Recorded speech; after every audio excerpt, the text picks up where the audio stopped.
So just leave. Sorry, I didn't mean that to interrupt anyone. According to my digital measure, it was 1900ths of an inch in 4 minutes. Wow. I just kind of timed it Yeah. when it started to pour, and then I said, well, let's see how long it's gonna be. So that equals about 2.85 per hour inches. It seemed like it. It was coming down good.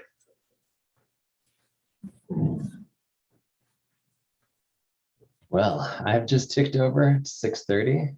We are all present, so I'm going to call this meeting of the Transportation Advisory Committee to order. First up, has everyone managed to get a copy of the packet? I realized that I made an error in that I said I was going to include the minutes in it, and I totally didn't. But I also know that I emailed you guys about them not too long ago, so I feel like maybe that's all right. So if everyone's able to get that, are there any adjustments to the agenda? All right. Having none, first up in our things to take care of is approving the minutes. First, we'll take on the minutes from our July meeting. Were there any changes that we needed to make to the minutes before adopting them? If not, we could take a motion to adopt those minutes. Move to adopt the minutes of July 21st, 2021. I'll second.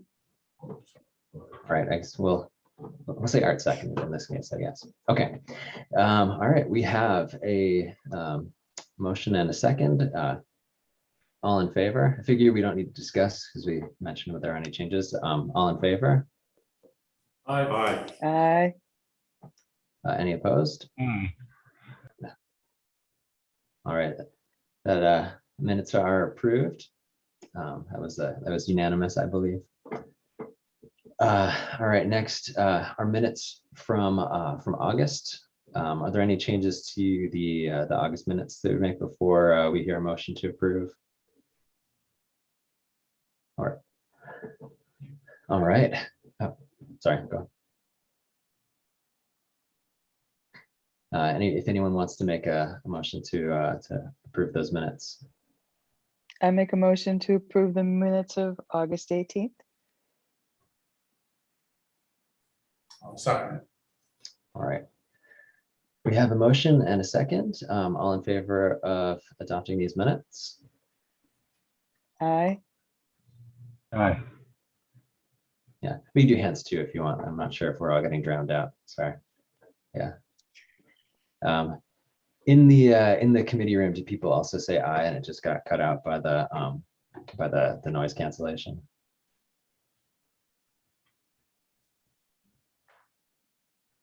All right. Well, in any case, I Sorry, think we what- all said aye. Is that? yeah, that's what I was just checking because it gave the remote people precedence and it silenced you guys. So I just wanted to double check to make sure I understood what was happening. All opposed? All right, these minutes are adopted. Moving on to visitors and communication. It appears that there are not any of the members of the public here, though I just noticed that Deputy Chief Eastman was waiting to join and I just let him in. So he's now present. Sorry about that. So we can move on past, Jake, go ahead. Yeah, thank you, Chair. I just had one piece of feedback that I received from a resident of the city. She who works at the hospital and wanted to express a concern about people getting stuck up on the hill at Central Vermont Medical Center. Evidently, the buses stop at 6 p.m. and at the same time, they're trying to keep people out of EDs. I'm not sure what EDs mean. Emergency department. Emergency departments. But folks call 911 and then they get to the emergency department and they're stuck on the hill. Buses stop at 6. And so I thought that's just something worth mentioning and also potentially elevating as a regionally significant institution to the Regional Planning Commission. And thank you. GMT. So, and I think Washington County only has one seat on GMT's board, which is the Regional Planning Commission Director. Just as an informational item, so. Yeah, no, it sounds like a useful transportation topic for us to at least note and potentially communicate to the, bodies that'll address it if we can't.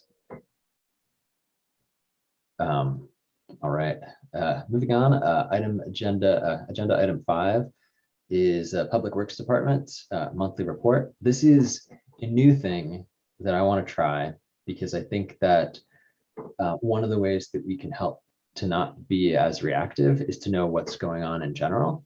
And so a lot of the time we end up being in a position where, there's a pull on us to get information.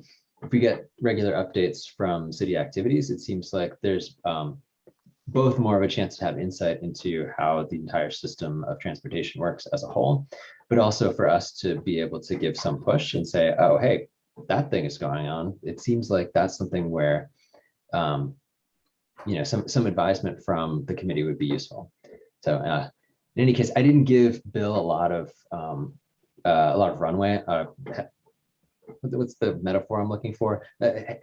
Warning, basically. I made the request only a week and a half in advance of the meeting or something. My intention was to do it earlier. My only excuse is I was on vacation at the beginning. So anyway, sorry to Bill, and thanks for pulling something together to tell us now. Thanks. So first, I think it's a great idea to actually have, I'd say there's two things that I want to try to supply. One is that queue of the things that we're starting to work on so that the committee can look to actually focus on them and give us input early.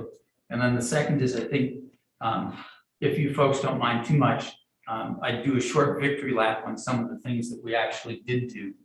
And so this, in the past month since we last met, we did a change in the sidewalks at Merchant, Midway, and Warren Streets. And it was a significant change. The old sidewalk on Warren Street actually met a telephone pole and a hedge and was about 2.5 feet wide. We actually went in and made it fully 5 feet wide. The old pole will go away. There's a new pole that we brought the sidewalk out to. We relocated the crosswalk, which was in the throat of Midway. It was actually about 5 feet into the intersection. We actually pulled it back about 10 feet and then actually tapered the sidewalk down and put in a new crosswalk. We also fixed the first roughly 45 feet of sidewalk on Merchant. When we actually rehab Merchant, which is scheduled, I think, in 2023, it's FY24, we'll actually be doing the rest of the sidewalk down to Wellington. But we've got the corner onto Warren done, and Warren is scheduled to be completed this fiscal year for a street rehab and sidewalk replacement. So we made some progress there. The biggest piece of excitement for us was we actually have put paint to change the intersection at Perry and Hill. We did it in paint intentionally. We have plans to put in a curb, but we thought before we took the front wheels off of anybody's car, we're going to get people who travel that street regularly an opportunity to see that they should be turning and stopping. And if they're not paying attention and don't, there's still room for them to drive through in the former yield position. They will go over some cones, but there won't be vehicular damage. We're about 2 weeks out from trying to place that curb. We've got a rental on a bituminous curb machine. So we're looking to do these in something that is durable, but lower cost and removable in the event we get into a crisis of public confidence over the changes. This morning, when I looked at the city's Facebook page, 32-2 likes to any other designation. Some feedback that people wondered if we would build a curb. People noting that the intersection was narrow, which I took as really positive. We took an intersection that had almost 110 feet of length, and we had people driving in the wrong lane for more than 70 feet. And we've cut that down now so that we have a 28-foot wide intersection throat. They don't actually have to cross over at all. And the crossover duration now is the 16 feet of traffic lane. So it's actually doing exactly what we wanted. And we just need to give it more time and strengthen the reinforcement. We do have a stop ahead sign with adequate distance on wet roads, not icy roads. So the person who slowed down at that stop ahead sign would have no difficulty making a stop at the stop sign. So we've got about 135 feet, which is very reasonable for a 25-mile-an-hour vehicle to stop. We'll see come wintertime if we want to back that up more, but the idea is to try to put it in an area where it's visible before you crest the hill, and then make certain that people were aware of that. We will be adding a crosswalk sign and a crosswalk ahead sign at French Street. So that, again, we've got the hill and the sight distance issues. We're going to try to put some advanced warning. Longer term, and this is probably in the 2-year, 3-year range. A lot of the local residents have talked about having a sidewalk on Hill Street on the opposite side. And the advantage of that is that we can get people from Perry Street to South Main Street with a much lower volume road crossing. We'd be crossing Perry Street with a traffic count that's probably in the 400 to 600 range, instead of Hill Street that is probably close to 2,000. So good future project. For now, we just wanted to make sure that we could make the connection. The crosswalk and the sidewalk approach are designed so that it can be improved. Wintertime, we'll be setting out a Jersey barrier rail so that if someone crests the hill, the pedestrian has protection behind a deflection device so that they'll be safe there. Basically, if a car comes out there, it's going to carry them off and it will go down the hill, unfortunately into the opposite lane, but it won't capture a pedestrian waiting to cross in the designated sidewalk. Oh yeah, and I'll note also in the what's in the packet is the warning for this intersection. So yeah, I didn't note that before. Steve, did you have something to add to this? Well, no. It just, Bill, you've located yourself so you're directly behind the pole in the video. If you could move a couple of feet to the right, it would just help us see you instead of a talking pole. Yeah, I thought that was an editorial decision on his part. So, so earlier I said I was going to use the pole position, and but if that's not working for folks, I can easily fix that by moving to here, and I will. Just a suggestion. I'm the mystery guest. Bill was on record last night as enjoying evening meetings, so. You gotta have fun. You gotta have fun with it. They're a great opportunity. Right. Well, I hope that this section of our meeting continues to be useful going forward. I thought that this was it was great to see what's going on right now. So if I could, Mr. Chair, I'd add Yes, go ahead. couple of prospective things that are going to happen within the next month. There's a North Main Street sidewalk project near North Barry Manor. And I'll segue back to this issue later because access management is something that our Transportation Advisory Committee should be looking at. And the concept behind access management is making certain that where people access or egress our highways are safe conditions and that they are well-defined. And if we happen to look at the North Barry Manor, right now, we have about 270 feet of uncontrolled access on the side of the road, and you see cars routinely parked in the city's right of way, and it's not well defined at all.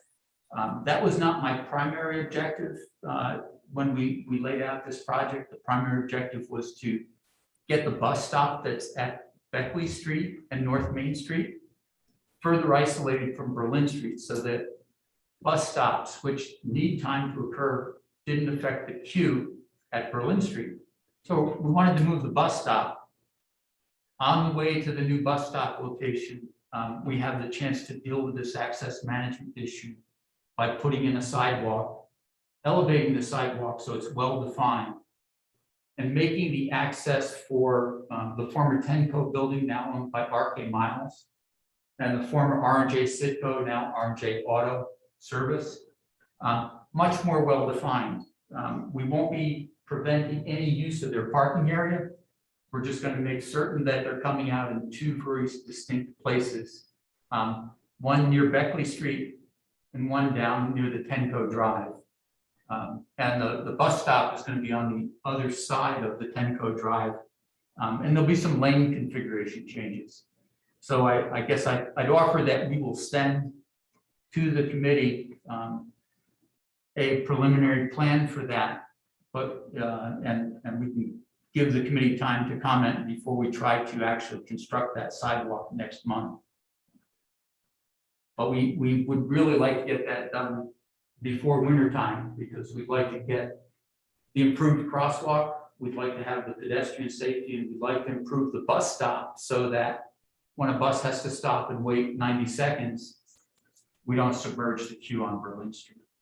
And all those things are readily done with that. A project not likely to get to you by next month, but that we're working on, is the Midway Street, Quinlan Avenue approach.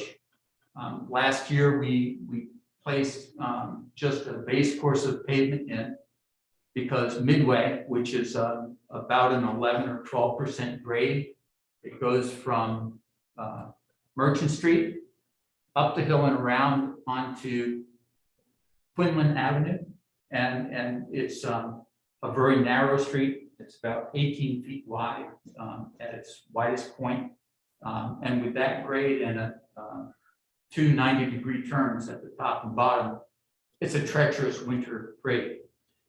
We're looking at other ways to get there.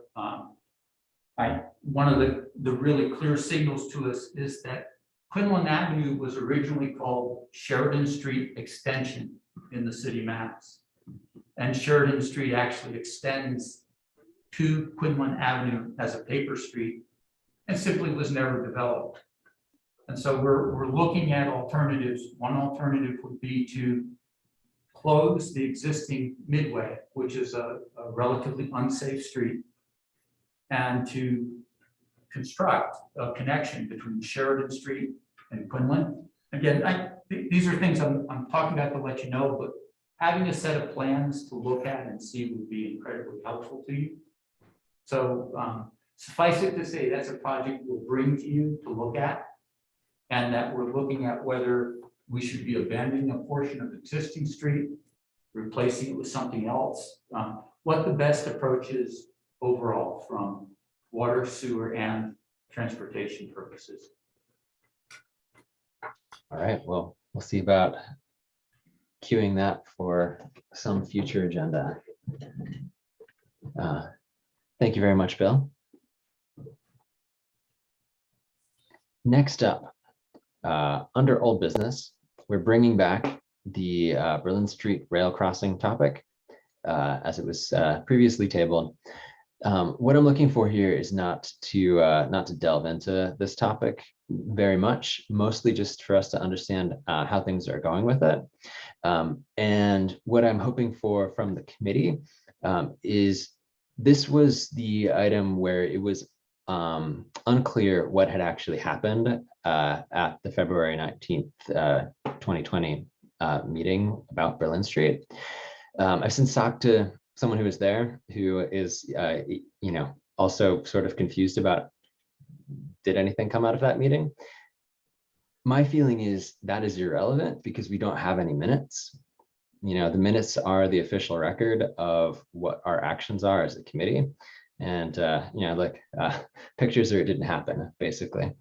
And so what I ask for from the committee coming out of this is either a motion to say, yes, we think that there should be a one-way experiment on Berlin Street, or a motion that says we do not have any advisement on this. So anyway, I'm going to turn it over to Bill for a brief update on where things stand. I just wanted to let you guys know what the context was for this. So I thank you for kind of narrowing this, because I was headed into a discussion of the railroad crossing status, but I think the point that you've made about having a clear action is a good one. And so I would simply say, I really appreciate the committee supporting a pop-up to allow us to test a one-way on Berlin Street, basically from the railroad tracks to Smith Street. And my goal for that is to look at a 10-foot wide shared use path that's in paint, simply to connect the existing bike path at Smith back to North Main Street.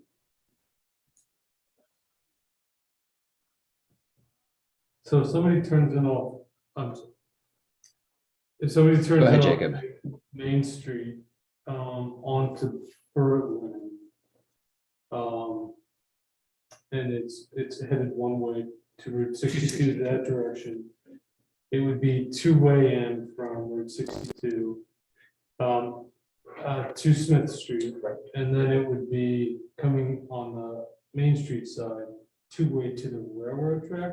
Yes, because RK Miles' primary access is right there. And so one of the things is I need to be able to allow their trucks to exit their complex. And rather than make it one way from North Main, which wouldn't allow trucks to come back out of that RK Miles entrance, I'd like to leave it two-way there. And then looking for a good place to make that transition. The railroad tracks make sense because, again, there's a bunch of business-related parking that goes on in that lane. Now, there's a railroad right away through there that should be protected, but some people park in it, but there's also private property.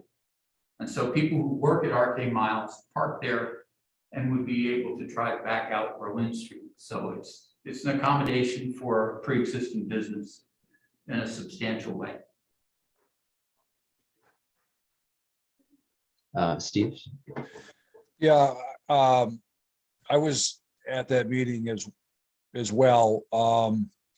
My recollection of it, I think I'd agree, there was no formal action taken, no formal vote or whatever. So there is no firm action. My recollection of the meeting is that Peter Anthony was a strong proponent of a one-way street. But I also recall that there were a number of folks there who opposed a one-way. So I think there's a very divided sentiment, and quite honestly, I think that a pop-up, I'm sorry, will obviously put that issue back on the radar screen, and it will be a basis for getting at least neighborhood feedback on, is this something the neighborhood wants or not? So if Bill moves ahead with a pop-up, I think it's going to obviously prompt a reaction. Whether it's positive, negative, or whatever remains to be seen, but that's my recollection. Thanks. Michael, not having been at that meeting, what problem are we trying to solve with this one way? So, And why is the one way the best solution to that problem? so one of the issues is related to the intersection between Berlin and North Main Street. And so if trucks rely on GPS navigation, it's not uncommon for them to arrive at that intersection where there's an island that precludes them turning left. The island is there, there's insufficient width for a 43-foot trailer, let alone a 53, to make that right-hand turn. They can freely turn left, but they can't turn right. And so we've created problems there with trucks actually climbing well over the sidewalk, not just the curb, but over the sidewalk in order to exit that.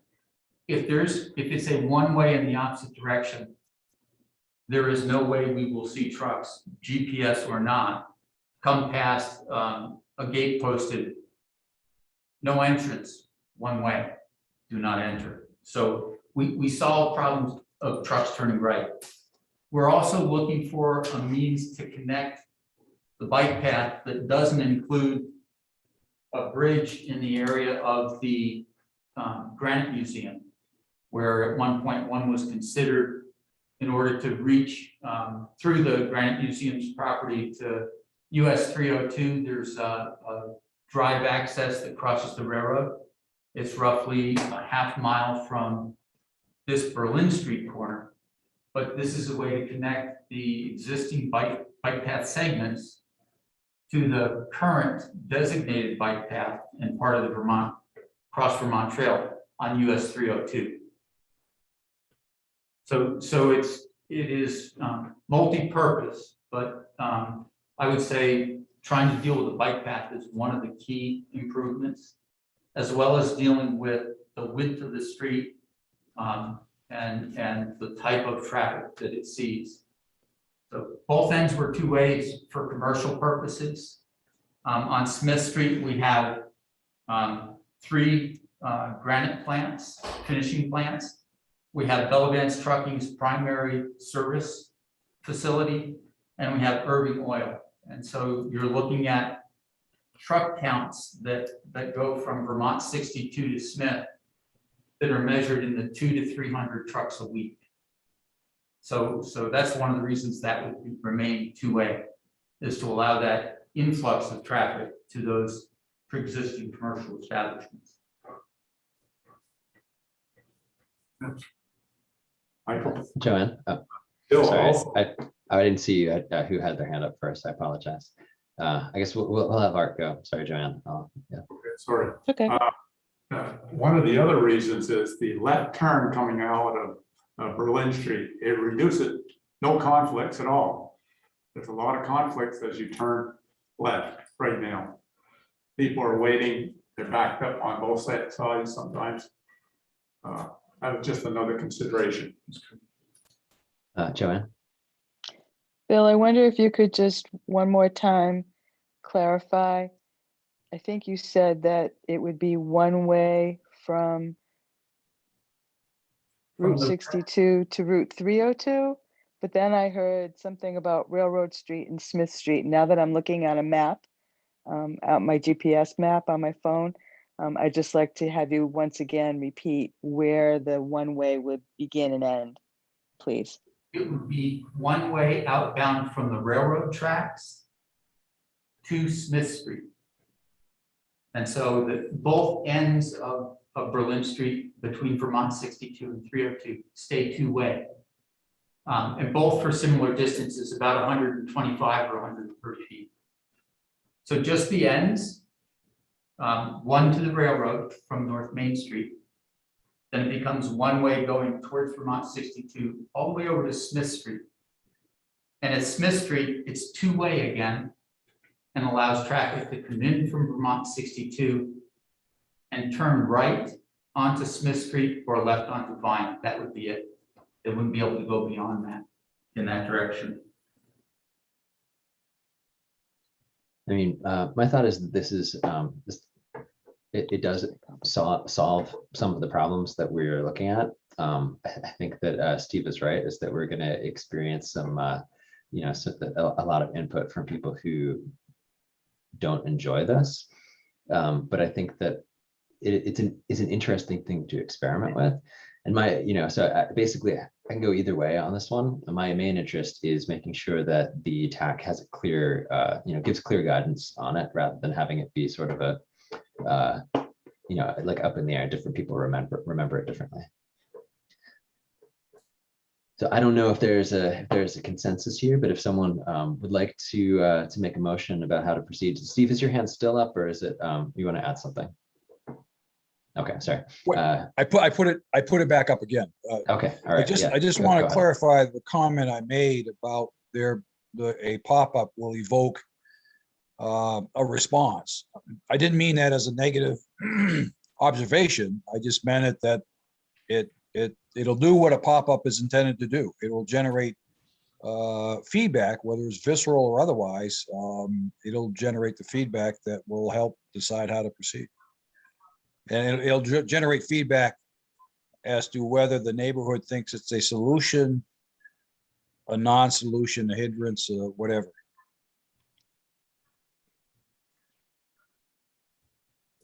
Josh, go ahead. Joshua. I see that there's a bus stop on that street too. Is making it a one-way going to extend some wait times for people trying to adjust to that?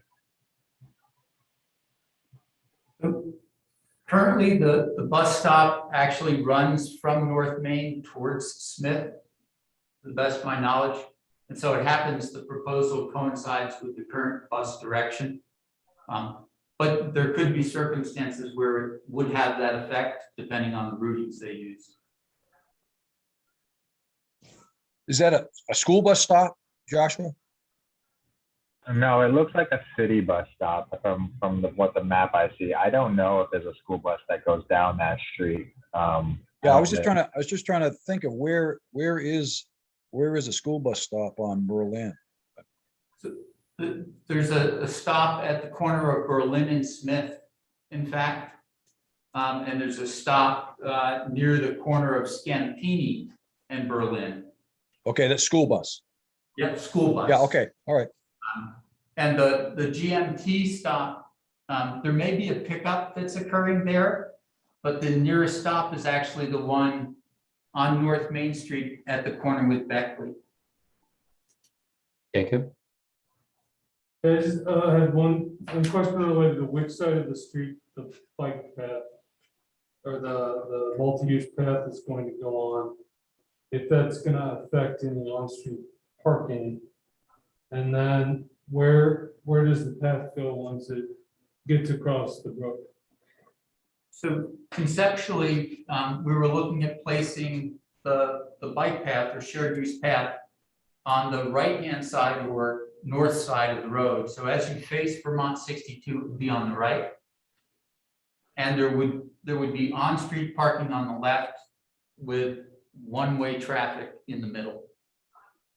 So although it's possible to use the cars to shield the shared use path, it looked as though from the perspective of pedestrian comfort, it would be, many of the shared use vehicles will be going faster, bicycles. There's a walking path on the other side that wouldn't go away, the existing sidewalk. And so that was going to be protected by the parked cars.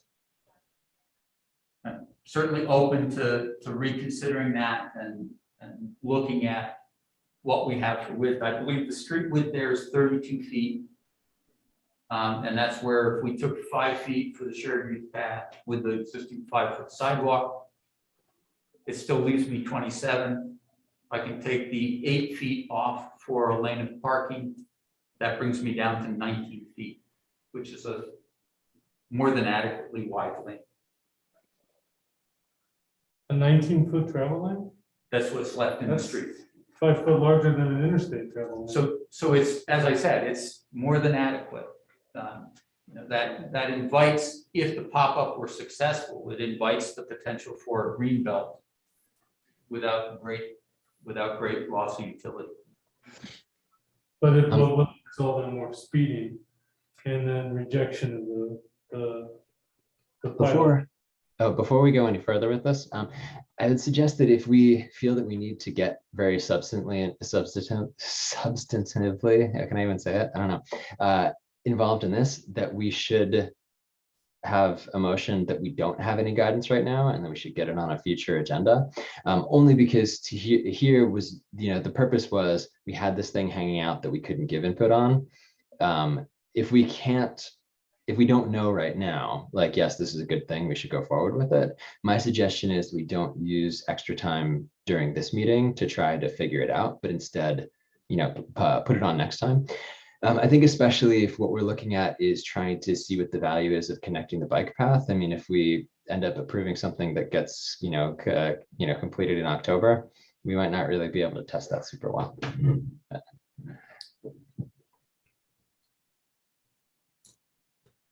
I guess I'd also offer to the committee, there is no harm in neutrality at this point, none at all. So the committee shouldn't feel they're forced to say yea or nay. A neutral position is perfectly reasonable. Art, Now, I'd like to make a motion of what Bill's proposal is for the pop-ups, for a one-way traffic and for a bike path, and at least try it. all right, we have a motion. Is there a second? I'll second that. All right, we have a motion and a second. Is there any future discussion on this one? Jacob? Just one discussion item. I think I'm gonna vote no on this just because I'd like to see the layout and understand more details before endorsing this. So, Yeah, Steve, did you have something to Yeah, add? I think it might be helpful in the motion, whether it goes up or down, is to clarify it would be one way in which direction. Towards 62. Heading All right. towards. Yeah, All right, so I'm just saying, get that into the motion. On the motion. Okay, traffic heading towards 62. Going west. the direction will be in the motion.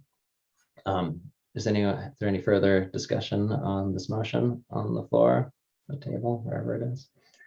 All right, in that case, let's see, all in favor of the motion to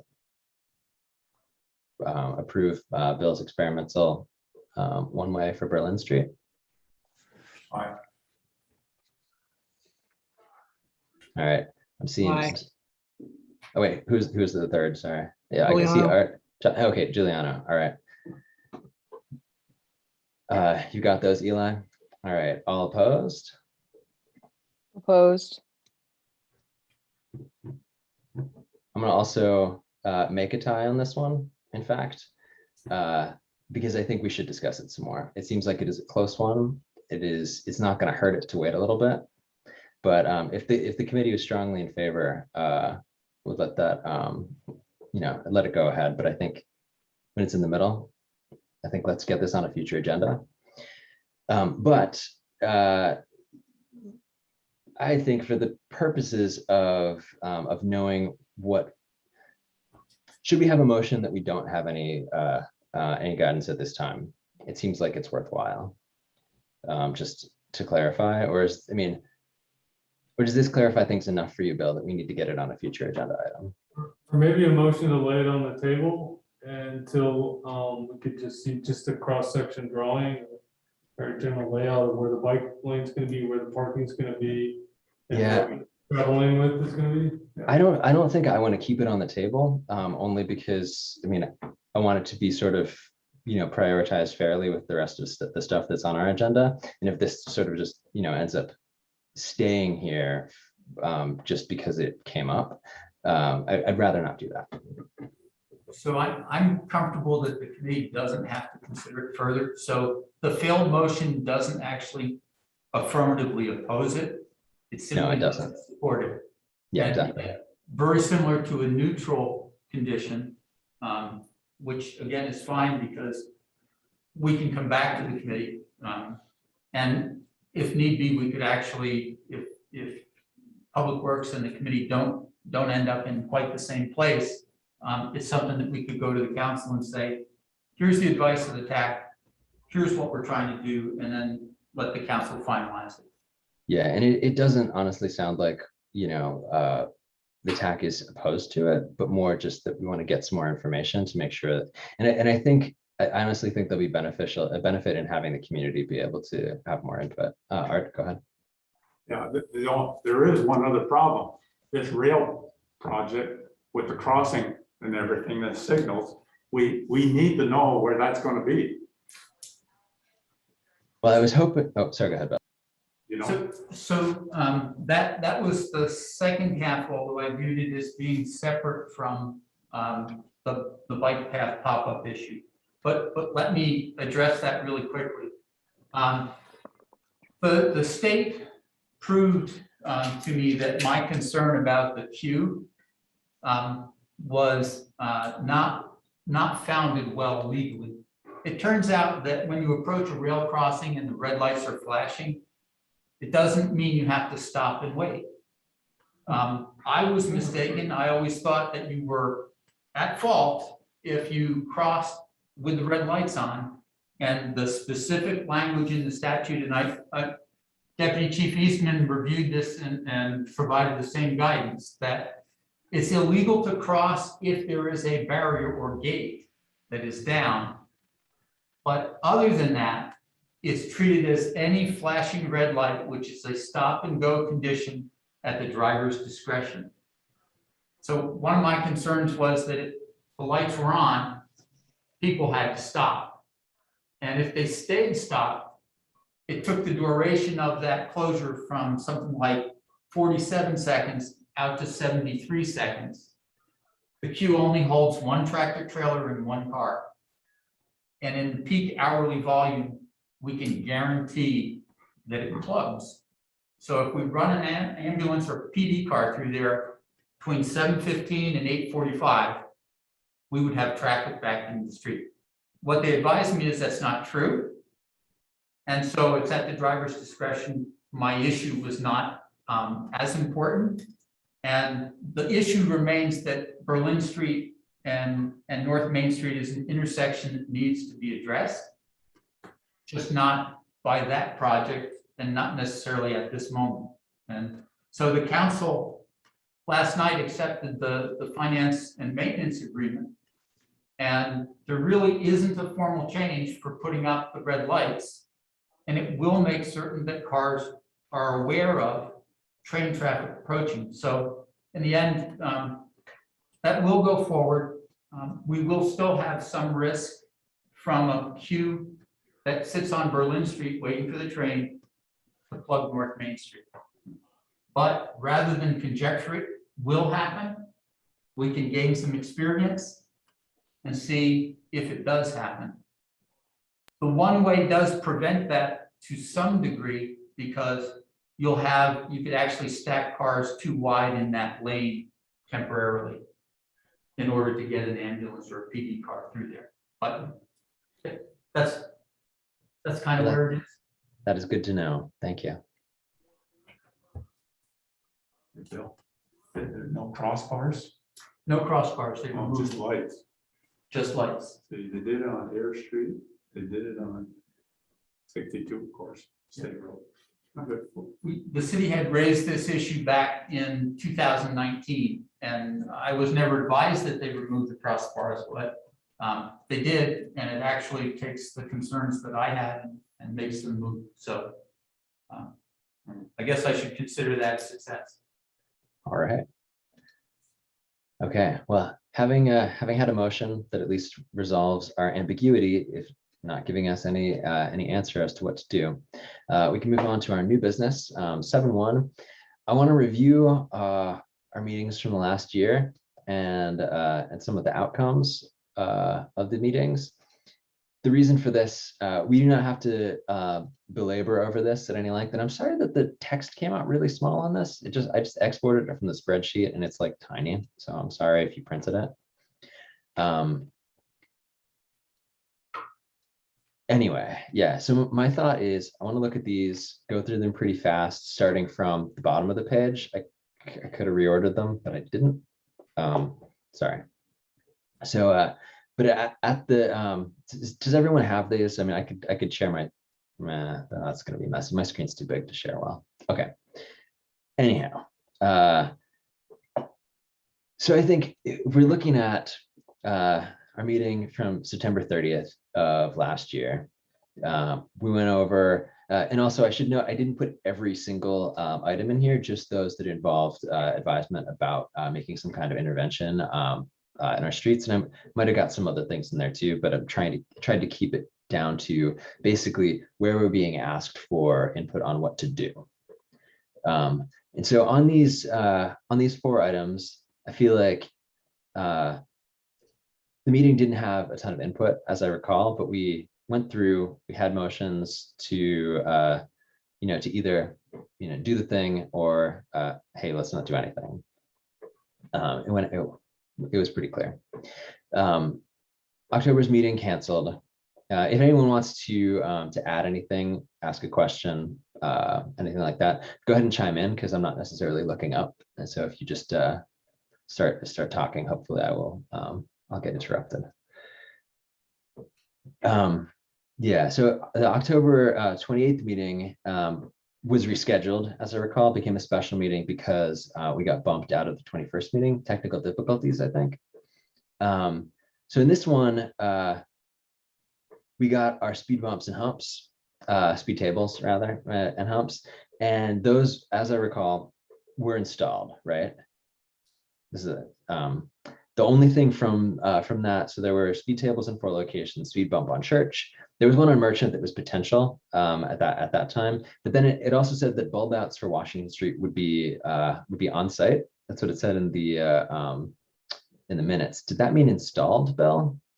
It was meant to be installed, and we hope to finish that this year as opposed to last. All right. Well, this is part of the reason I wanted to go through the things, to see like what was in our queue that just got bumped, or what did we drop the ball on in terms of we were supposed to look at something we didn't. The other things on that agenda were Metroway dangerous intersection, which mysteriously to me came up actually on the agenda of the June 16th of this year meeting. And I don't know what that was ever about because it got tabled, but that was just moving the location of some signs, right? Yes, it's moving the stop sign from the top down Right. below. And I made a note to myself that that's a simple change that needs to happen. Okay, good, cool. That's Well, not, I appreciate that. Then the next thing was the 4-way stop at Tremont and Elm. And what the committee decided on was instead of changing that intersection, was to make a change for the stop condition at Elm and Eastern at the bottom of the hill there. And the outcome was going to be a proposed design, I think. But I think this is one where it just sort of, and correct me if I'm wrong, Bill, but it just kind of like got pushed off of everybody's plate and we didn't even think about it.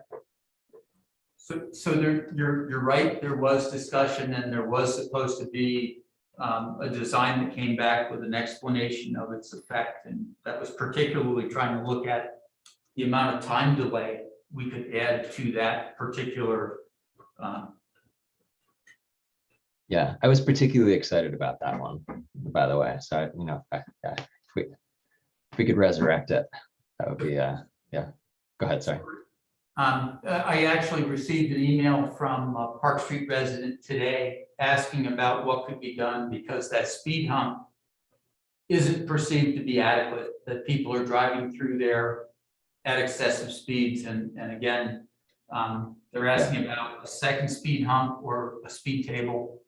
We can pick that up with other new business, but I think in regards to this, it is something that was scheduled for the committee to receive some input from staff, and we should provide that to you as a committee. All right. Well, the November 18th meeting, the next one up, we don't have minutes from it. I'm just gonna skip it.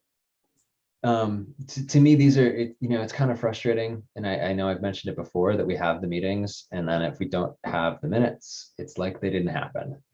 And I don't, that's all I will say. I talked at that one too, so maybe I'm taking it personally. I don't know. I'm not really. Okay. All right. December 16th of 2020. That was our joint meeting with the PRT committee. And I noted only that we did discuss the Washington Street from the previous meeting. One of the takeaways was that there was a conceptual diagram drawing that Bill was going to revisit. And also Tim Turway, one of the members of the PRT committee, had mentioned working on a way to have digital mapping to help us track where things are in the city. And the only reason I bring it up is that I think it's going to be that's the kind of thing that's going to be beneficial to us in the future. It's not clear to me how we can use it as of today, but hopefully in the future we've got some skilled people who are working for for committees who can help to move that forward. I think it was not at this meeting, but at a meeting of I don't want to jump ahead. It was at some point Bill said, I'm going to get a revised drawing of the Washington Street and Church Street. And I think this is another one of those things that fell off of everybody's plate. It wasn't at this meeting, but I'm not gonna, I don't know, I don't want to jump out of turn. January 20th. Oh, go ahead, Jacob. What was gonna happen between Washington between Church and Ferry? You want to go ahead, Bill? In a simple sense, we were looking at taking the merge that exists on Church away, making sure that vehicles came to a stop and then proceed. And one of the things that the committee had pointed out, and I wasn't able to understand in the meeting, but I did afterwards, was that there was a request to move the crosswalk that crosses Washington at Academy from below the intersection to above the intersection, so it gave more space for pedestrians to see traffic coming from Washington Street. And so that change is actually made on a drawing because I caught on afterwards, added a bulb out on the Academy Street side. And basically the crosswalk just moves up the hill and we had a bulb out.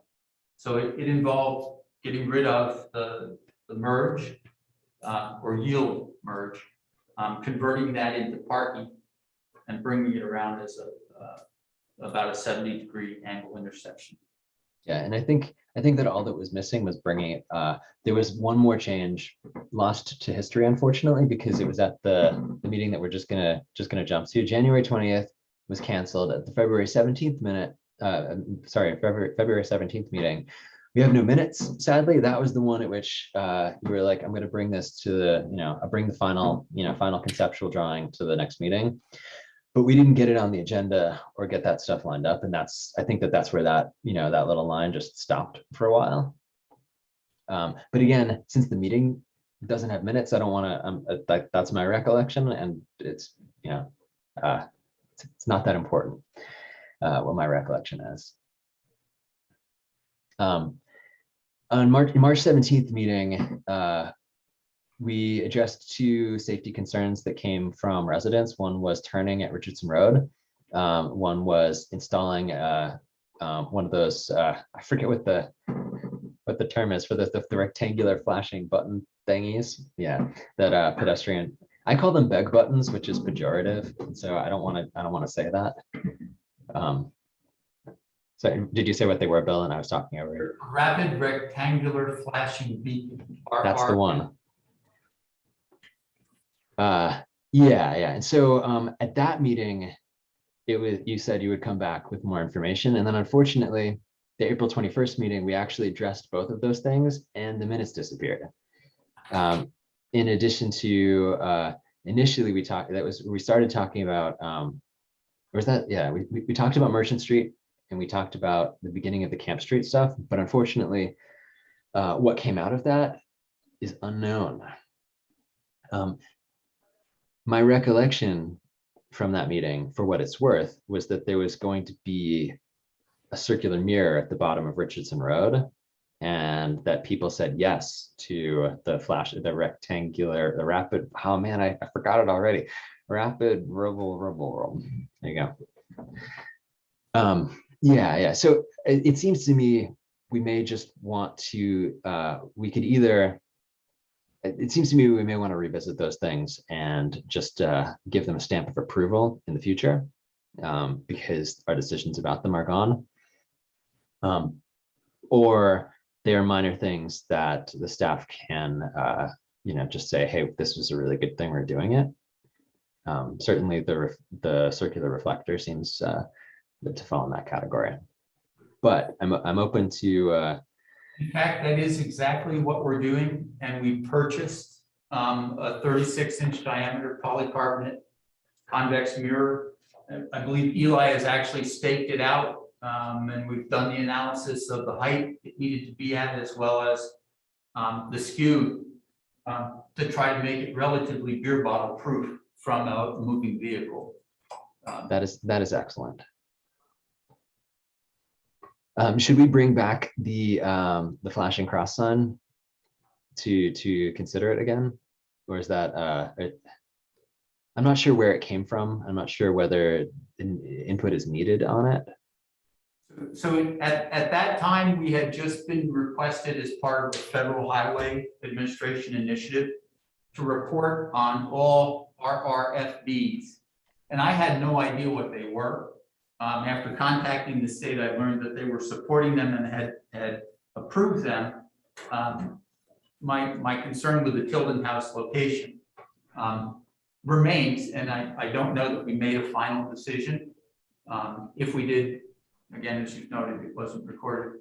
Yeah. And I guess I need to speak to that a little bit, and I owe an apology to the committee and to our former chair, because we were at these and we really could have and should have supported the committee more fully. So I apologize for that. I don't want to cast blame on anybody, just to be clear. Like I look forward. So yeah, I only feel a sense of disappointment, but it's not disappointment in anyone. It's just like, oh man, why don't we have the answer? As Steve noted, we know what to do with the minutes to make sure that they get posted. We're going to do it every time.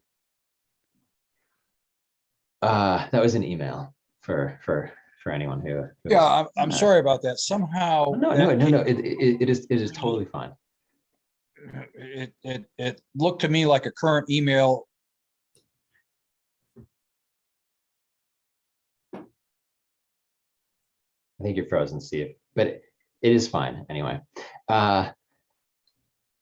Let's see, where were we on this one? Into it. Okay, well. The V-Trans project, is that where you were? No, I think we were done with the April 21st. We were May 19th, canceled meeting. May 26th is the meeting in which we we talked about Camp Street width, and we had a motion to keep the width, paint edge lines and a bike lane with green paint. And so the paving has happened. I don't know what the status is with the paint. So DPW actually needs to convene, I'm going to call it a stakeholders meeting, to talk about making one side of Camp Street a no parking area, which was going to be the downhill side.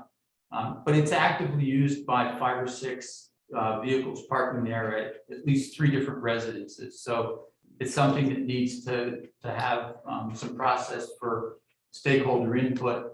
And I'm still hopeful that we will arrive at a trial there. But my inclination is to proceed with some caution, so that if the decision is met with great disdain, it could be reversed. For example, I wouldn't paint the curb yellow. I'd post signs that I could pull out. Well, there's no curb on this section. So the section that is actually going to have a designated site for parking is the section that's curved below Tremont. Above that, there's actually room for for the bike lane and no designated space for parking at all. Okay, yeah, I mean, I'm pretty sure that, oh, Jacob, you can go next. Yeah, I'm pretty sure our motion was just, yeah, go ahead. Yeah, all you. I'm sorry, I didn't recall any parking prohibitions as part of that, because I thought the bike lane was gonna go on the right side, it was a little bit wider. Yep. Because of the storm drains, there were gonna be the travel lanes and, nothing, I didn't think anything was gonna happen on the downhill side. So the downhill side was just gonna have the lane pinched Yeah, so that we could have 2 lanes of traffic, a 4-foot bike lane and parking. yeah, So 8 and 4 was 12, and on a 32, that left us, I think 20 for 2 10-foot lanes. so there is parking. Yeah, there's parking, but it was gonna be on the uphill side.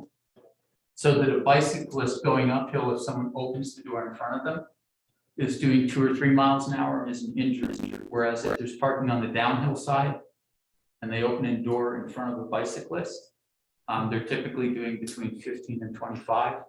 And those are up in near fatal speeds for the bicyclists. Oh, that's not, I didn't remember it that way.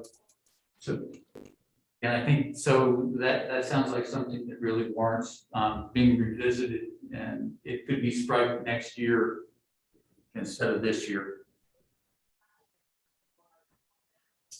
I guess I'll leave that at the committee's pleasure, since there's confusion about it. And I know, Was the motion unclear? I know No, we do this without any drawings, and so I think it's hard to have a document that says this is what's gonna, and to make sure that we're all understanding the same concept. I thought, my distinct memory is that there were gonna be an uphill bike lane, travel lane, and a little bit of shoulder on the other side, and no mention of any changes in parking. We did discuss parking, and I think that Bill is correct that where it came down was that the parking was going to be on the, only on the bike lane side. That's what you said, right, Bill? Yeah. right, and that was only up to Tremont Street, because after that, there are no curbs. And so Oh, I see. what happens in the newly paved section is without curbs. our the- motion was only for the newly paved section, Okay. as I believe. Very good. In which case, I think Councillor Hemrick's recollection is what I had intended Mhm. for the new pavement, because without curbs, cars could get out of the way of the bicyclists, and you didn't have that issue. And edge lines would define the space. There was room. Certainly, I didn't make it, I expressed, in the meeting, I didn't make a condition of my vote, but I expressed a strong interest at the time of ensuring that the paint was going to happen quickly after the width of the road, because what I was really saying was, hey, we're paving this too wide. And so if what we get is, and did you say it's paved at 32? I mean, 28 was you're talking about the lower section. 28 from Tremont up, Yeah. and then right. down to 22 from Cassie up, but it's 32 below Tremont. Yeah. I don't want to dive too much into the details, and so I'm sorry for asking that's the extra questions. But I wanted to note that my interest was certainly in making sure that the striping was in as soon as possible after the pavement, because we are right now, we get the advantage of having a surface that is prepared for high speed. We don't get any of the advantage of having the things that are going to be encouraging people to drive more carefully. And just a quick note, the speed thing that flashes at the bottom has not been working. Yeah, for a couple of weeks, right? So that speed card is in dark mode right now. So it's collecting data for us. And so one of the things about them is that when they flash, they do affect people's behavior. And so when we make them dark, they become something that people can ignore. And so we expect to see a 2 to 5 mile an hour increase in speed when it's not flashing. Yeah, that's psychologically an interesting approach, to have it on and then turn it off.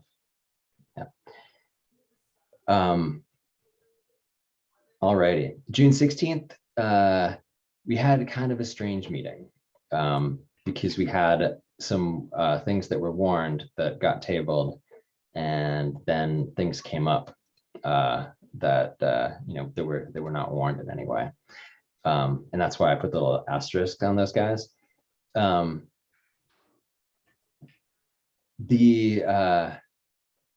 We were just talking about Perry and Hill Streets. We did, the TAC did say, hey, go ahead and do that. Then we just discussed the others. And so I noted those as just saying, we didn't say anything. I will only note that I hope that we can avoid having a meeting in the future where we do just sort of, put things on at the last minute. It's especially because these, so often public input ends up helping us make our decisions. So just,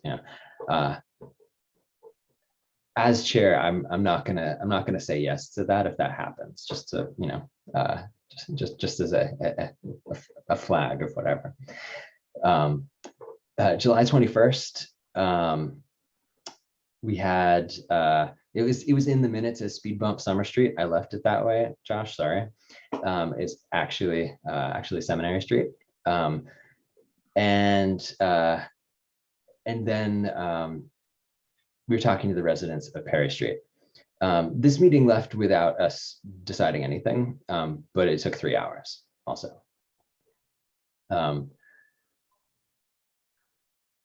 Yeah, August 18th,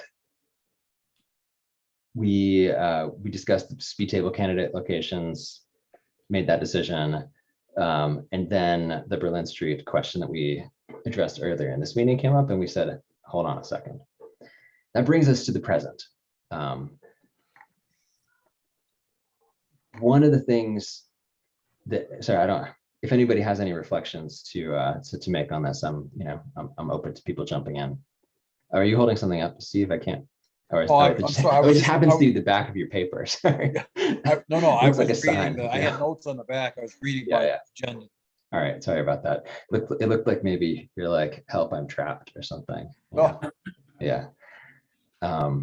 Okay. What I was going to say is one of the things that that stands out to me is something that we're going to address next on our agenda now, which is the way that public input affects our meetings. It seems to me that we often spend a lot of time talking to people about something that is it's not very well defined, and we burn up a lot of people's time, the members of the public, and we don't get value from it, and it makes people not want to be on committees, and it makes people not want to come and talk to committees. And I hope that we can, if there's anything that I want to try to do better as a committee, is to use the energy of the people who come to talk to us in a way that that helps the city more. So, does anybody else have any thoughts about our year, even if you weren't here?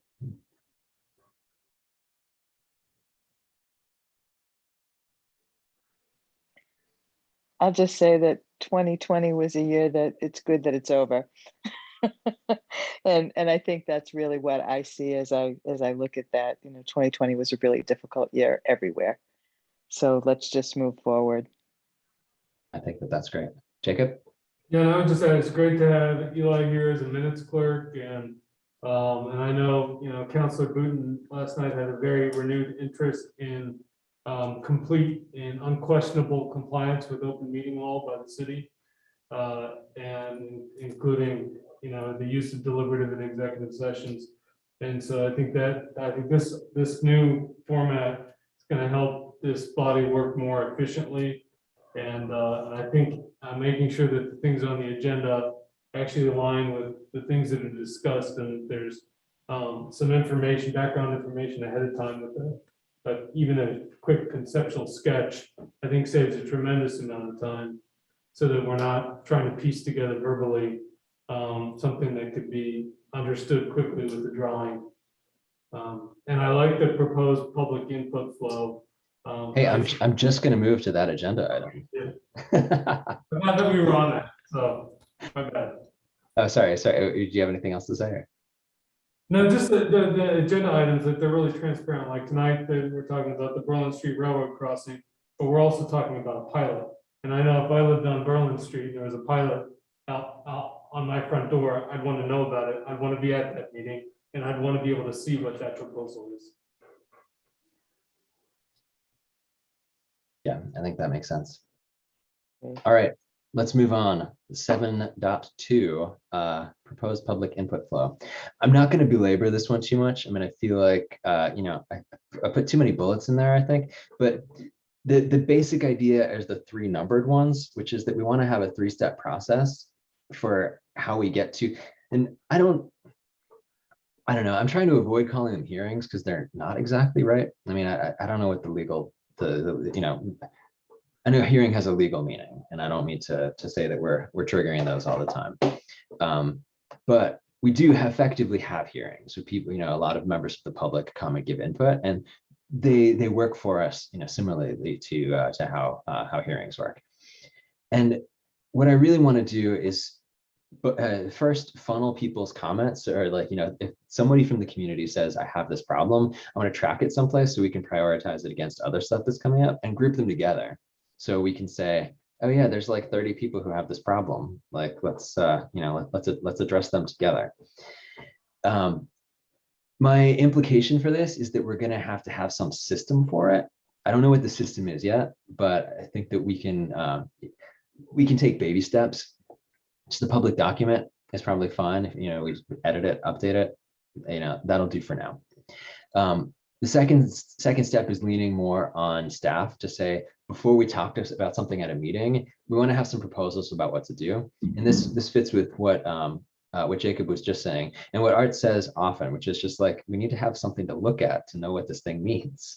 And so I think, you know, once we know what's coming up in the future, saying like, we've got these prioritized issues coming from people, we know what problems we're going to fix, city staff will know what to focus on to get the proposals for the changes when they come to us, which is, you know, step 3 is just what we do now basically. But with steps 1 and 2, we'll know what the things are that are coming at us more, so will the public, and we'll have some more clarity about what we're making a decision on. So basically my feeling for this one is, I want people, if people say like, no, this drives me crazy, I don't want this, I want to know, but I don't think we need a motion on it. We'll just start to try to, you know, to implement something with a little bit more structure. And then Steve, you've got your hand up. Yeah, it was just a comment. I agree with you that the phrase public hearings connotes a formality and a level of a meeting that's above and beyond or different from just a committee meeting. My suggestion is just use the term what it is, committee meeting, where you've used public hearing, and I think that would help clarify it. Yeah, you're right. I didn't actually even mean to leave hearing in the text there. But what I was clarifying beforehand is that we shouldn't call them hearings. I agree. We shouldn't. I don't want to do that. It was a mistake.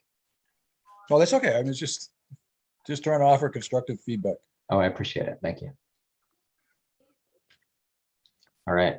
This seems okay to people. I should keep rolling with this. Right.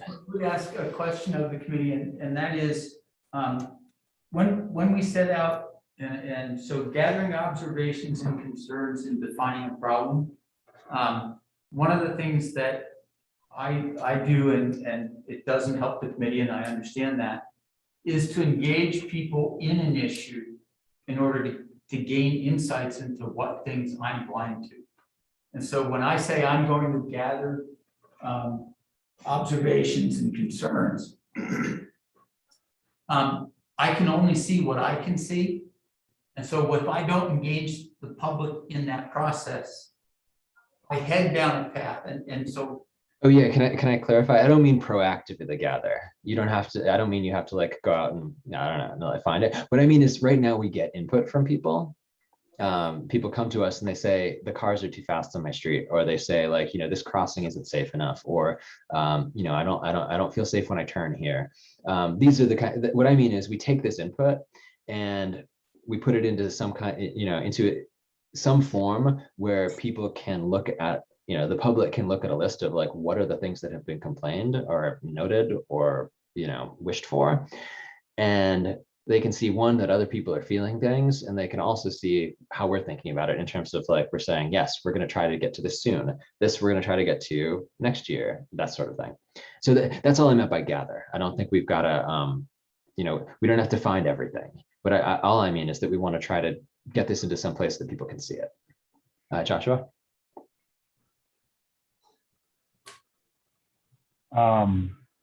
Have we considered starting a traffic advisory committee Facebook group that people can give their ideas on? I don't think I want to do that, but I'll think about some things. I mean, certainly, if that seems like the most effective way to get people to put input in, we'll put it on the list. I think I'm imagining something a little bit less. What am I trying to say? Less soliciting. Like, we're not trying to go out there and soliciting. Soliciting is totally not a word. All right. We're not going out there right now and saying, hey, give us all of your input.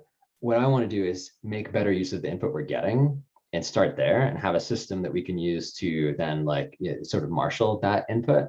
I think if we open the fire hose, we don't have anywhere to put it yet. So we would say, like, give us all of your input. And then I don't know what we do, put them on index card, like on a desk someplace, and just forget about them. So what I hope is that we'll get a pipeline for dealing with the problems that people are facing. And then we can start to say, like, hey, we've got a pipeline, please put stuff in the pipeline.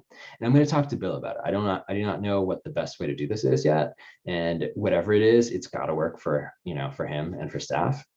But I just wanted to have these broad strokes of a process that's going to get us to, each of these steps is going to get us something that benefits us. And that's my baby step. Bill, did I cut you? I cut you off before to clarify something, and did you? No, actually, I think you answered my question, because I think I was looking at this in too linear a fashion. And so when we get to step 3, we might well, when we engage the public, turn out to be back in step 1. That is true. Yeah. Validate. And so for me, that's an important part, and knowing that this isn't linear, that Exactly. Yeah. needs to, that it works really well. It's iterative, but it's also parallel, because all kinds of different things are going to be in step 1, step 2, or step 3 at different times. And so things could pop back to step 1. That's, I think it's more likely we'd end up back at step 2, possibly, is that, our public process gives us information, but let's you and I talk about it. We'll get to something. Joanne? One thing that comes to mind is on the city website, under the contact us section, there's a citizen feedback option. And when I discovered that, I wondered who monitors that and whether that information that's relevant to this committee gets fed back to us. And then the other thing that I just wanted to bring up was, Michael, you and I had a little back and forth about this today. Apparently there's someone on the ADA committee who's supposed to be our liaison to TAC for the ADA. And I just wondered, A, if anybody knew about that, and B, if you mentioned another committee, paths and something else, Paths, routes, and trails. trails. Yeah. And I just wondered, where those intersections might come up, and if that's another thing that feeds into this public information. I think that it will. I don't know about how the formal relationships between the committees, and I think let's put that off for We'll for pursue right now. that. Yeah, We'll pursue that. Yeah. Yeah. Yep. I just wanted to raise it. That's all. Yeah, go ahead, Steve. Joy, I can answer your question about who monitors the citizen feedback form. That comes to my assistant, Jody Norway. So when somebody populates that form, it pops up on her computer. And then she immediately assigns that out to the most appropriate usually department head. And if she has a question or isn't sure, she'll ask me. So those, I mean, my guess, I would say that those are addressed in the sense that somebody knows we've got that complaint or input. I'd say within 4 hours. Yeah, that's good to know. And I know that I've heard of things coming through that, certainly to the planning commission. So I'm sure Bill gets those all the time as well. And I try to make sure. Sorry, it's hard to do this asynchronously. All right. So- Did There's Oh, go ahead. acknowledgement, and I can't remember if Jody does it or not. Am I breaking up? Yeah, a little bit. You were cutting out, and then I started sorry. talking, and then yeah, it's okay. But no, it's really good to know that Jody's on top of that. Someone in council chambers was about to say something. So again, you highlighted the need, and I certainly agree with that. There are, I think, 3 or 4 different systems in place to obtain citizen concerns. And so we do a tremendous amount of telephone intake through DPW, more than 1,000 a year. We don't call them complaints because it gives it a connotation, so we just call them concerns. There is the feedback on the website. There is something called Mobile Eyes that is used by our code enforcement folks that allows any citizen to log into that. And we're adding something called C-Click Fix for DPW with that same goal. And so one of the things I heard tonight that I don't know why it didn't click before is that you folks would be interested in seeing what kind of feedback we're getting. So Yeah, I think that would be great. Yeah, and I definitely don't want to reinvent the wheel in terms of our ingress because we got a lot of pipelines for that. It's more of how we gather that and publish it back out so the public knows what's going on. That's what I'm interested in. All right, can we move on? I'm a little behind schedule. I apologize. I crammed it really full. Sorry. But we're good with trying to get this pipeline going.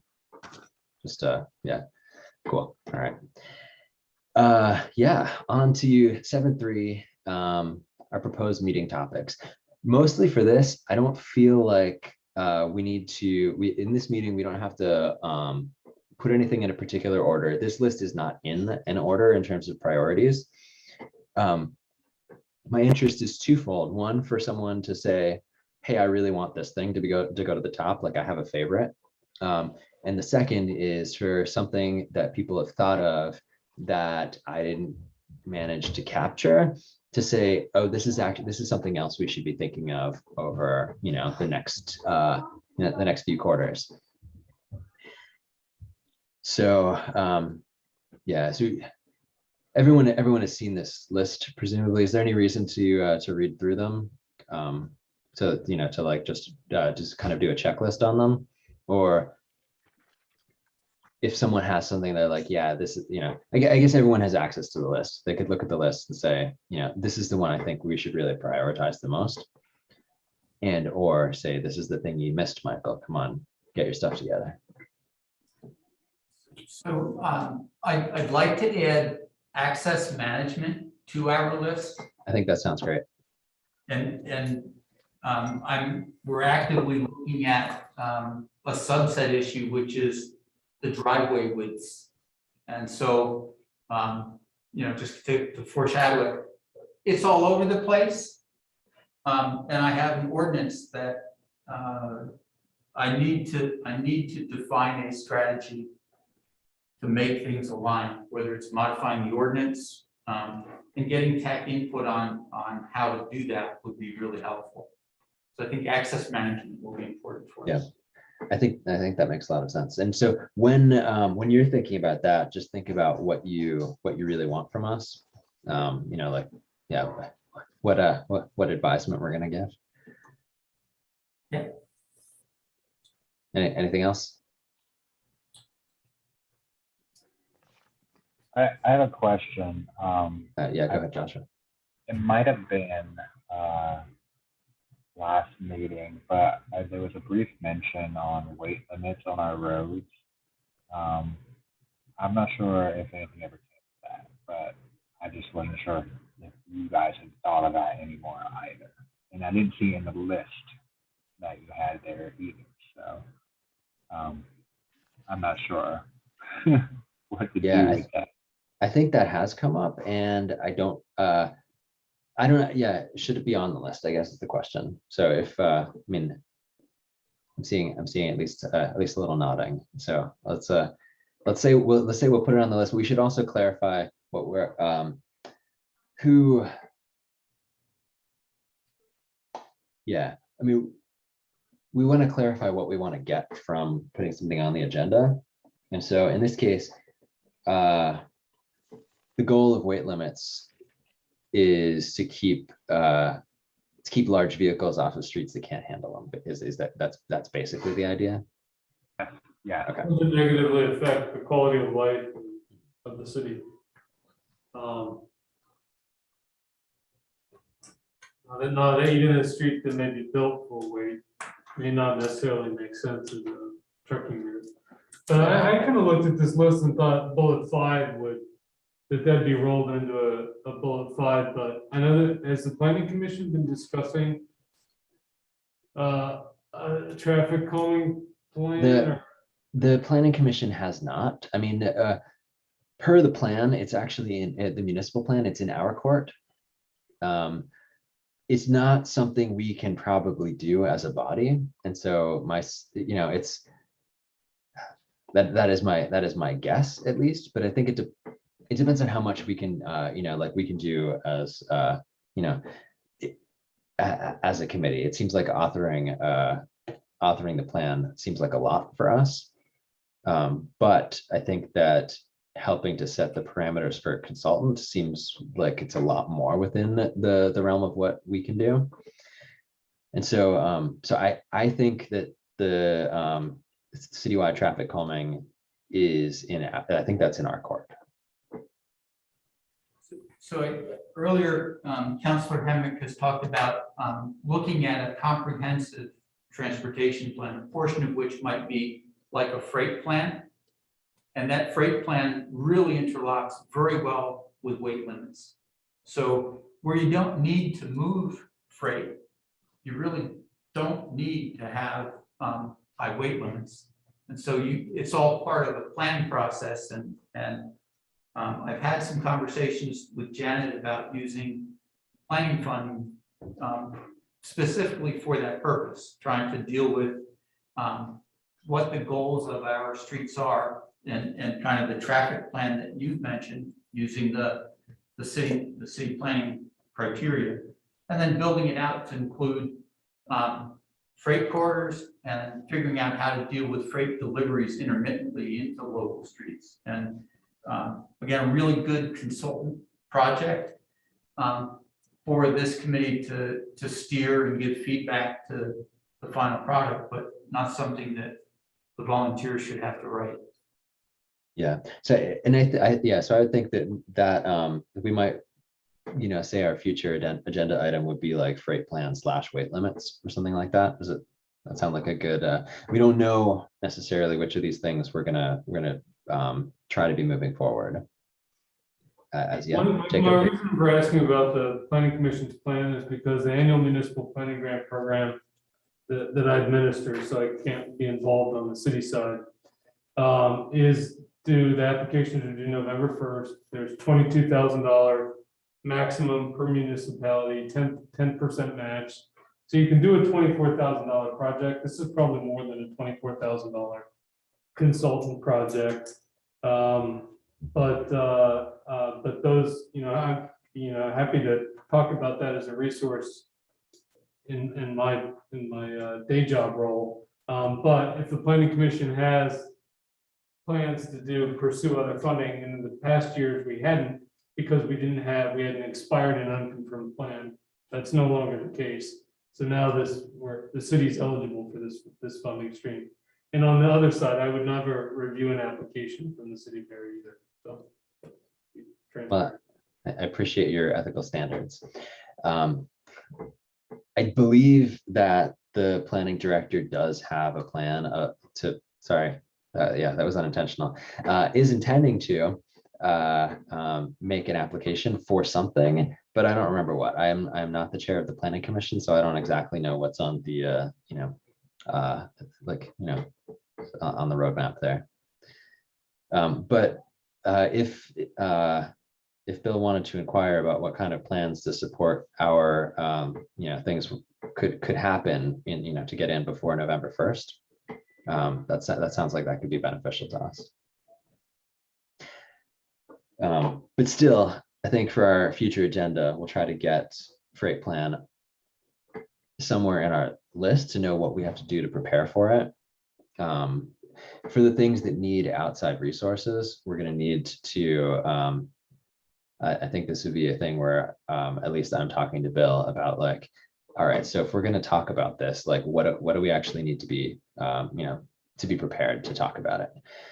Because if I put freight plan on the agenda next month, I think it would not be, it might not be clear what we could do. I could say, like, oh yes, all right, we have a motion for Bill to apply for funding that we might not know about from the planning commission already having the planning director already having an application. So anyway, sorry for yammering. That was intended to be more coherent than it was.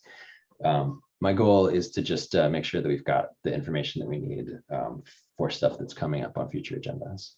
And Michael, I'd add Lower Seminary Street. I think, it was initially Josh's interest to talk about traffic calming on Lower Seminary. Yes. I didn't actually, I have a list of things that were my things. I tried to remember, but I couldn't find them. And then, yeah. Anyway, my list of agenda topics is not good enough even for me, but I agree. Yeah, Seminary Street, Farwell, Brook, that kind of nexus. Yeah. Yes, I would love for us to address that in the future.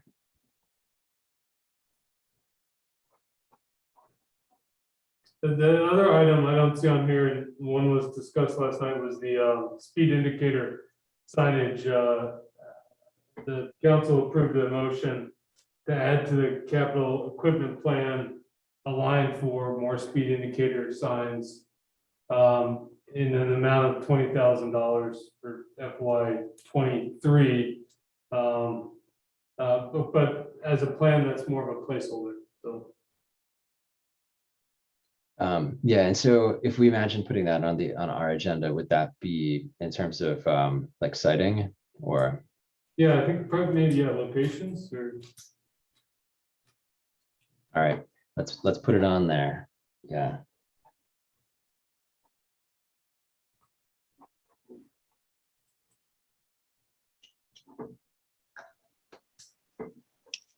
Michael, Oh, I yeah, had go an ahead, sorry. inquiry. I had an inquiry about Allen Street, which apparently had been addressed back in September of 2020. But I think there was a recommendation that came out of that September 2020 meeting that they were looking to add a sidewalk that's cost prohibitive. I don't know if that belongs on this list or not. But that continues to be problematic for the people who walk in that area. Yeah, there was one table installed. I think that was actually, yeah, Bill did the speed table was installed. Did anything ever happen with the vegetation for? So it did. I mean, and so, well, again, so there was a speed table.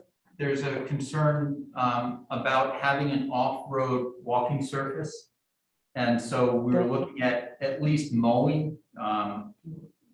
And we actually looked at pricing out, and sitting in the streets rehab and sidewalk program is a proposal, and I can't remember what year, to put in an asphalt sidewalk on Allen Street from Prospect to Bergeron Place, which is where there's at least 60 to 70 kids that walk on Allen Street. So it's in the what I'm calling the streets rehab / sidewalk program, but it's out at least 3 years. But so we did talk about cadence, and we talked about trying to deal with either cutting existing vegetation or adding trees, some type of marker to create some cadence. And I honestly didn't get very far on that.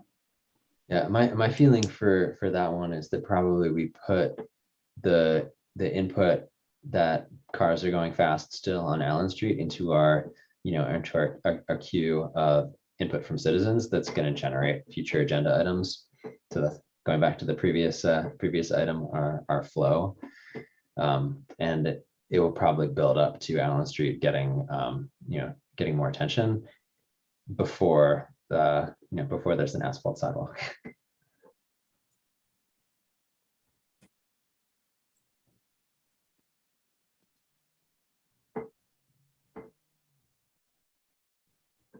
All right, I'm excited to review those surveys at some point.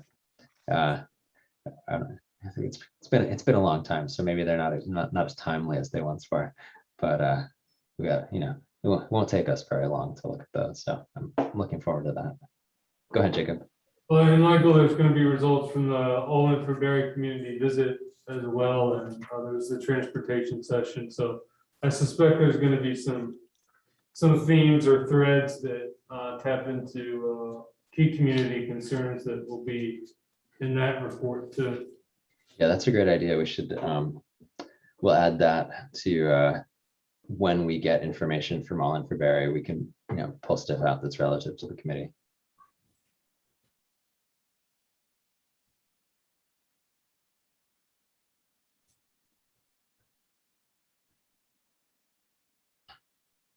Is anyone here planning to attend that session? I know I am. I'm gonna try to.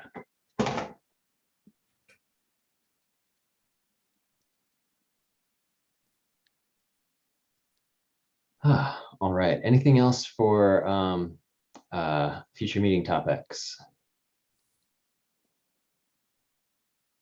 I was thinking of possibly once we have a full list, getting them together and maybe getting them someplace where we could point them or something. But if that seems over the top, I mean, we could just do them in the order that seems seems to work the best. But I don't want things to just fall off because I've picked favorites or something. So I guess maybe with some kind of system for sorting them is too much. If there's something that comes up to you and you're like, hey, I'd really like to get this thing prioritized for an upcoming meeting, just let me know. And we can see about how to schedule things. I will, as I mentioned before, try to get these once we know what we're going to try to do at future meetings, have a few meetings out so we can see what's coming.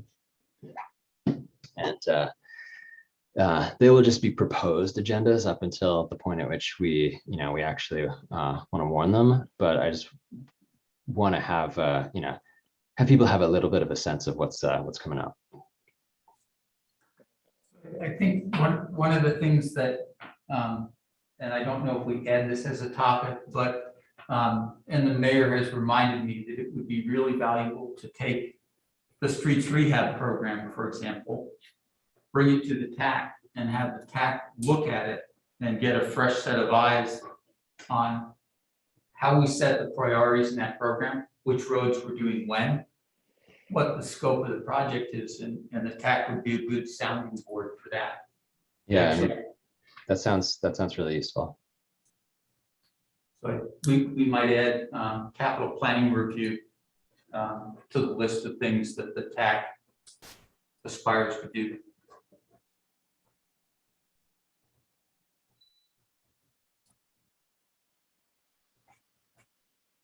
Like, Oh, go ahead. Yeah, I know that Michael, Eli's writing them down too, but I just wanted to take some notes for myself. Sorry, I didn't mean to ignore you. Go ahead.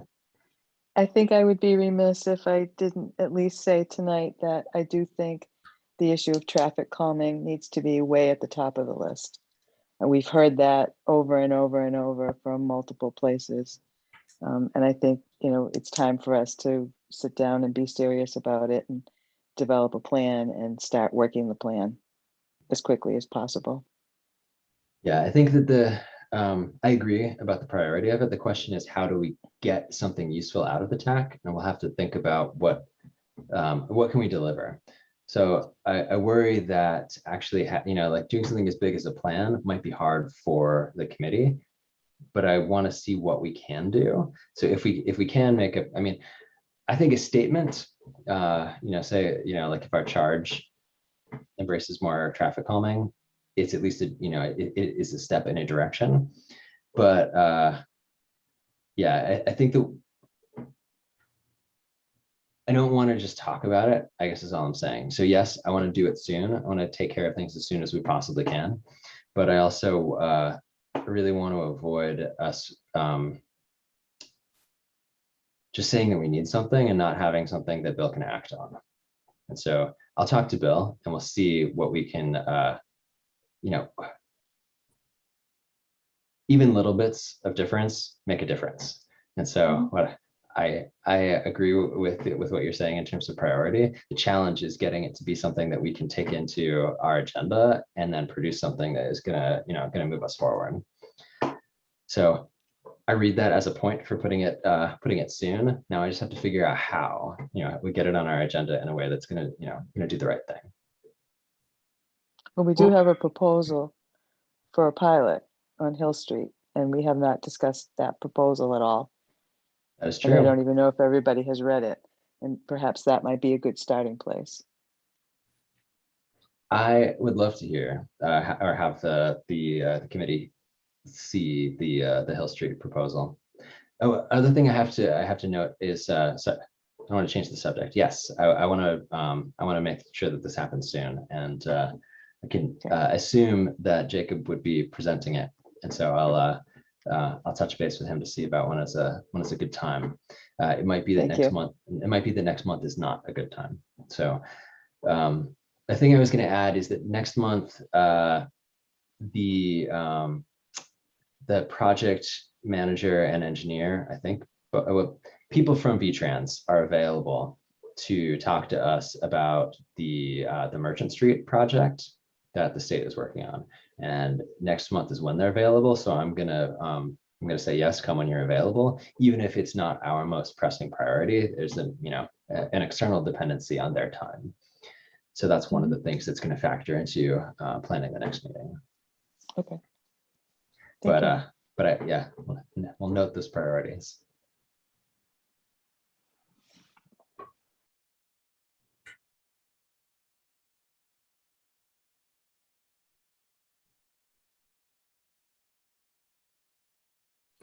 All right. Anything else on that, folks? Well, I will I'll take those forward, talk to Bill, and we'll work out how to start slotting these into place and getting the the preparation necessary so that we can consider them as a committee. All right. Next up, our next meeting date is our regularly scheduled date would be October 20th. Hopefully that is an okay time for enough people that will have quorum. All right, no one's shouting. Okay. I I'll understand. look to be absent just because it's the Board of Civil Authority is redistricting.